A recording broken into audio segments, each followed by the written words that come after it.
Assalamualaikum warahmatullahi wabarakatuh. Alhamdulillahirabbil alamin. Nahmaduhu wa nasta'inuhu wa nastaghfiruhu wa na'udzubillahi min syururi anfusina wa min sayyiati a'malina. May yahdihillahu fala mudhillalah wa may yudlil fala hadiyalah. Wassalatu wassalamu ala Rasulillah wa ala alihi wa ashabihi wa man tabi'ahum bi ihsan ila yaumiddin. Amma ba'd. Sahabat Matan TV dimanapun berada, di bulan puasa kita pasti lebih sering membaca Al-Quran dibanding hari biasanya. Saat itu pernahkah terbesit di pikiran kita, kenapa Al-Quran itu turunnya lama sekali? Butuh waktu sekitar 23 tahun. Kenapa Allah tidak menurunkan Al-Quran sekaligus dalam satu paket lengkap serupa mushaf 30 juz yang siap baca? Bukankah itu lebih cepat? Ternyata cara Allah menurunkan Al-Quran secara bertahap ini menyimpan rahasia besar tentang psikologi perubahan manusia. Allah ingin mengajarkan bahwa Islam adalah proses pendidikan. Jika Al-Quran turun sekaligus sebagai satu bundel peraturan, mungkin tidak ada satupun orang Arab waktu itu yang mau memeluk Islam. Mari kita lihat realitas sosial saat itu. Masyarakat Arab pra-Islam adalah masyarakat yang keras. Mereka lekat dengan perbudakan, gila perang, dan pecandu alkohol berat. Bayangkan jika hari pertama Nabi berdakwah langsung turun ayat haramkan alkohol, bebaskan budak, potong tangan pencuri, pasti Islam akan ditolak mentah-mentah karena dianggap beban. Disinilah letak strategi yang diistilahkan Quraisy Shihab sebagai membumikan Al-Quran.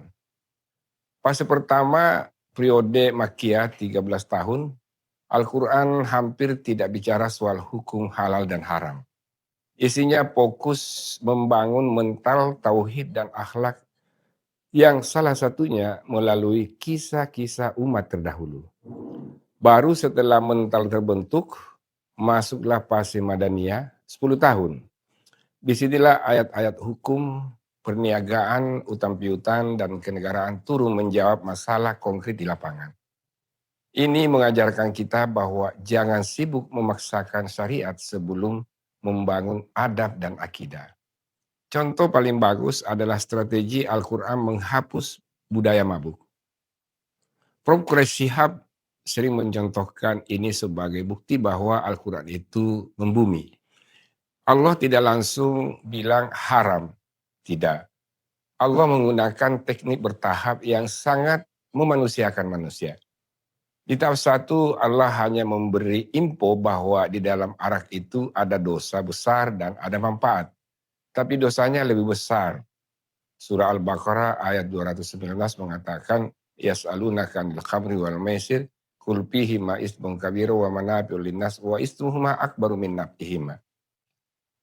Di sini belum dilarang, hanya disuruh mikir. Pada tahap kedua, arak mulai dibatasi.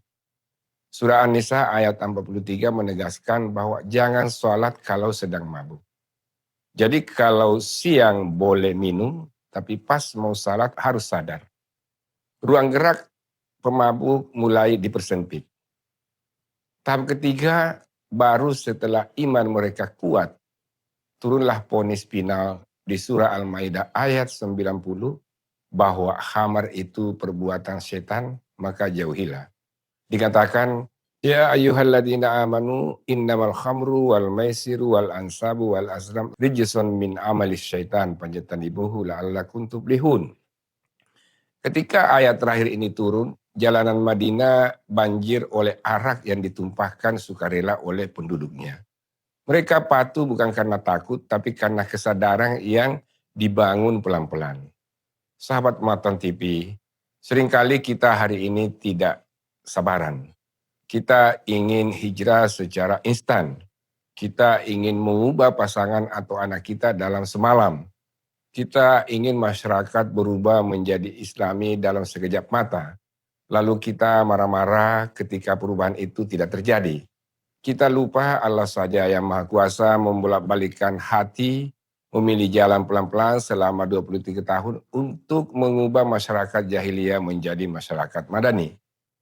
Di bulan Ramadan ini, mari jangan putus asa jika perbaikan diri kita terasa lambat. Jangan keras hati menghakimi orang yang menurut kita belum sampai pada ketaatan. Hargailah setiap proses kecil, karena Al-Quran mengajarkan membangun manusia itu seperti menanam pohon yang butuh waktu untuk berakar kuat sebelum menjulang tinggi. Demikian, semoga bermanfaat bagi kita semua. Wassalamualaikum warahmatullahi wabarakatuh.